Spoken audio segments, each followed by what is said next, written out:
Anda salah sebut huruf ini, salah sebut makhrajnya, sekurang-kurangnya 31 ayat dalam surah ini anda salah baca. Surah yang saya maksudkan adalah surah Ar-Rahman. Boleh buka muka surat 531 dan huruf yang saya maksudkan adalah huruf Dhal.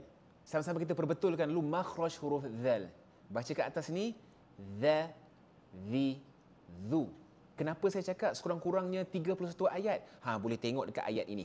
Ayat ini berulang-ulang betul dalam surah Ar-Rahman, jadi sama-sama kita baca. A'udzu billahi minasyaitonir rajim. Bismillahirrahmanirrahim. Fabi ayyi ala'i rabbikuma tukadziban. Nampak tak sebutan huruf zal tu? Tukadziban. Tukadziban, bukannya tukazziban. Jangan dibaca dengan bunyi huruf zai, bunyi z z z tu, jangan, itu salah. Okey, bukannya tukazziban tapi tukadziban. Cuba semak balik bacaan anda. Anda belajar sesuatu hari ini, kalau ya komen Allahu Akbar dan follow saya.